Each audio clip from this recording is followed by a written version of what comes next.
Most photographers think that people don't buy their pictures because it's too expensive, and that's not the case. It'll be because the system's broken. If you're struggling in the design room and you've got clients that are coming in, they're paying your deposits, they're paying for gift certificates and booking fees, things like that, and then they get to the final stage and they just don't go for anything big, they just go for a couple of prints and that's it. Chances are is that you lost the sale a lot earlier on, not at that sales point there. So I'll go through today the full kind of system that we've got very briefly. It'll be a nice short video. And if you are finding this useful, give us a like and a subscribe because we are trying to grow the channel at the moment. Just lets me know we're going in the right direction. So first of all, let's break it down. You've got your advert that's going out or your social media post or whatever it is that brings your clients in. So first of all, your clients are seeing this, or potential leads out there are seeing the advert, seeing your pictures and going, I like that, I want that, here's my details, get in touch. Okay, so that's the first bit. Now, if you're then hoping you're going to bring in the perfect client, there's your first big mistake. The perfect client does not exist. You get leads that will come through, you'll then convert these leads into clients, and the idea is for along the journey, you're going to turn that client into the perfect client. Now, there's different ways that we do this. If you're getting all the way through, you're doing your photo shoot and you're relying on really good photography, you're then relying on really good edit, and then you're hoping that they're going to buy something nice and big for the house, then that's where you're going to fail straight away. You've got to nurture these clients to turn them into the perfect client. If you're selling just pretty pictures in pretty frames or pretty albums, it'll come down to price, at which point you're going to lose the battle on that. Because as soon as somebody says it's just too expensive for me, where do you go from there? You can't really say no, it's not. You know, you don't know their budgets, you don't know their lifestyle and things like that. But one thing you do know is that they came into your studio. Okay, somebody who can't afford photography, somebody who can't afford pictures, somebody who doesn't want pictures, they're not coming through the door. So if you get any pushback, any sort of objections like that, they're smoke screens. Your client just doesn't have enough trust and enough faith that they're going to make the right decision to not overspend or to not underspend or get the wrong thing for them. So I think you can kind of see where we're going with this. To make this perfect client, we've got to get them to visualize the goal, the end point for them. And that isn't a set of digitals on their phone or on a CD or a USB or however you give it to them. It's also not, you know, oh, I quite like that frame, maybe we get that and we could put that up somewhere. It's not that at all.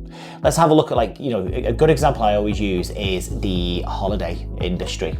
So if you look at adverts that are on TV for, you know, package holidays, things like that, you'll find that they're not going, oh, so this is the plane you're going to fly on and you can see the seats and the space you've got, then these are the meals that, you know, provide on the plane. Also, here's the transfer that you're going to get, and then this is what the hotel looks like inside and stuff, and here's the price on it, and this is, you know, there you go. They don't work like that.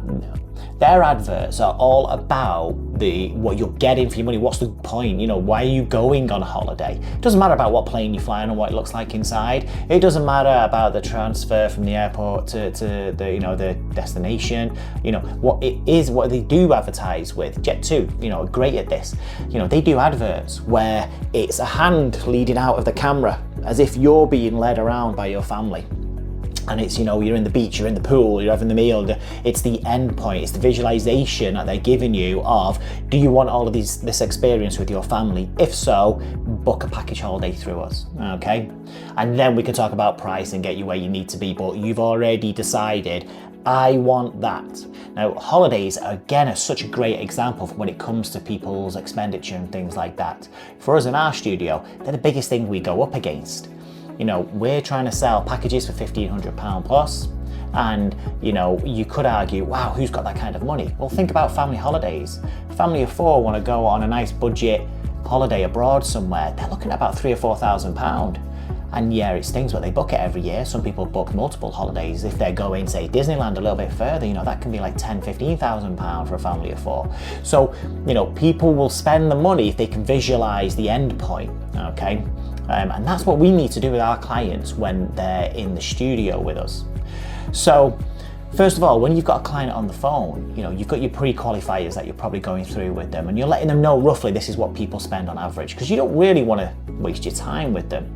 Now, in my opinion, there's no such thing as a client who's a time waster. Okay, so if you've got that in there in your mindset and somebody's coming in and they're just buying 2 prints, you know, you don't put it down to going, oh, they were just time wasters then. No, they weren't. We all wasted our time. Okay, the client wanted to buy, we just didn't get them to that end point. Okay, because we, you know, for other factors we'll go through in a second. So there's no such thing as a time wasting client, in my opinion.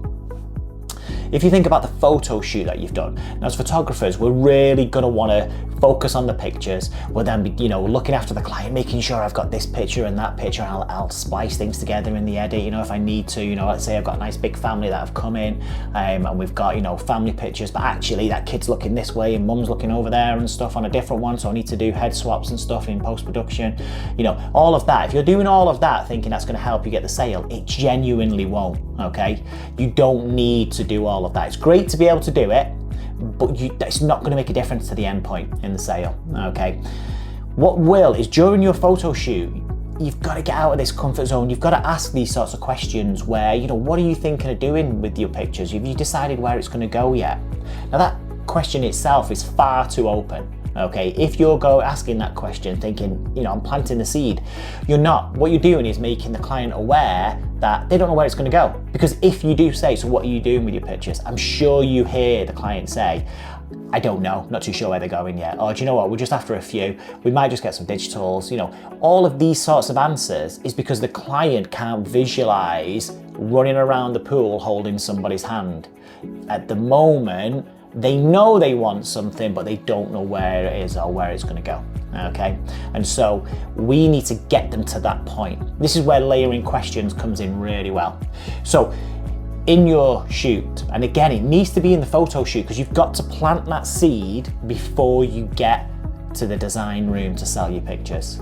So a layered question is where we will ask a question, then before they answer, we'll ask another question, and we'll keep doing that until we get to the answer that we want. So if I ask somebody, where are you thinking of putting these? I know 9 times out of 10 they're gonna go, no idea.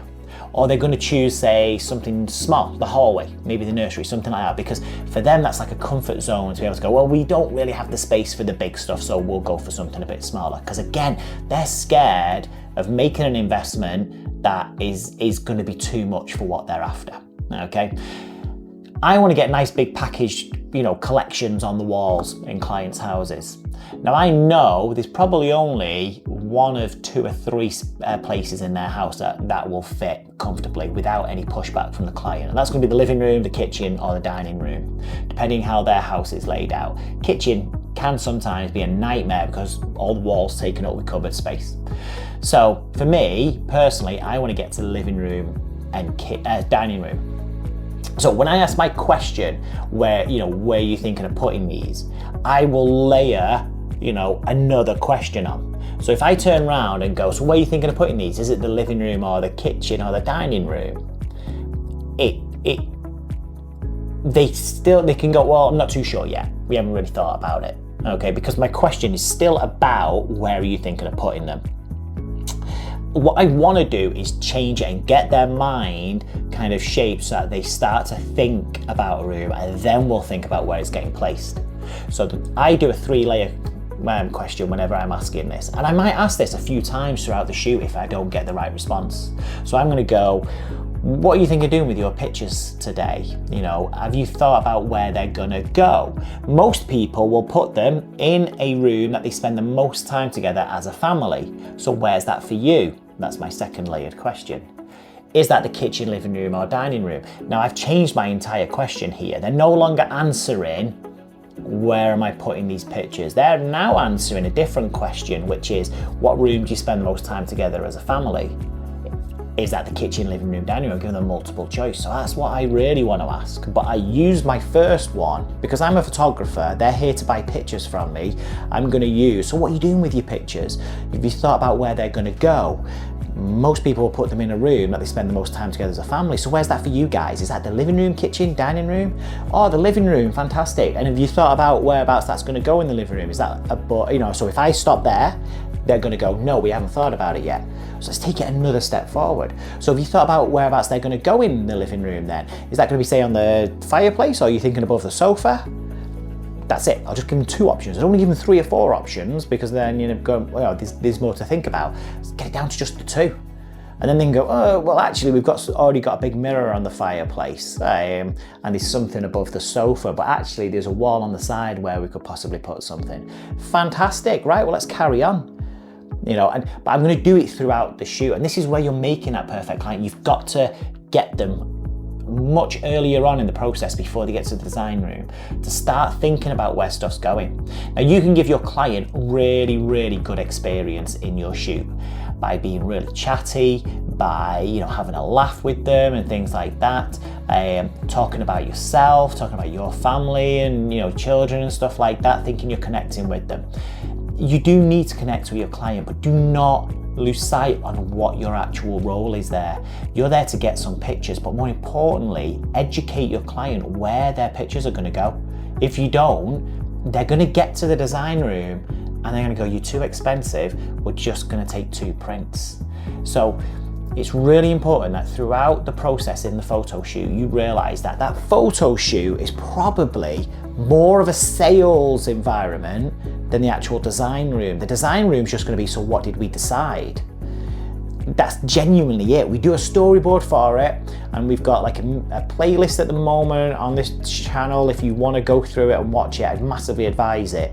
But your shoot is where your clients are going to be relaxed, because you're not selling them anything in there. So that's the point where you start to plant all these seeds, and you've really got to work on that to make sure your clients leave the session going, I know where it's going to go, and I saw that piece of wall art on the wall in their studio and I want to buy that, and it's going to go above the sofa. If you get that right, your clients will come back to the design room knowing full well they're buying your top package or collection or whatever it might be. We've had this so many times. We've had 2 clients that ended up working for us over the years. Both of them said the exact same thing. They enjoyed the shoot so much, they knew where the pictures were going in the house, that when they got home, they'd spoken to partner and said, I need your credit card because I'm buying this package. And their partners had actually said to them, you've not even seen the pictures yet. And they said, I know, but I know where it's going, and it was such a great shoot and experience and I loved it. I know where it's going, I know I'm getting it. And they came in and it was the easiest of sales. Looking back on it in hindsight, we lost money because we should have done upsells, because they came in at the top price point and we just accepted the sale. So, but upselling is a different video and I'll do that on the next one. But I hope that kind of helps, that, for your clients, just realize there's no perfect client out there. You've got to create that perfect client for you. Okay, hope that helps. Hope everyone has a great day today and good luck this week. And I will catch you on the next one. If you don't mind, give us a like and subscribe. That'd be fantastic. And any comments, I would love to get some feedback from you. Thanks very much, guys. Take care. Bye.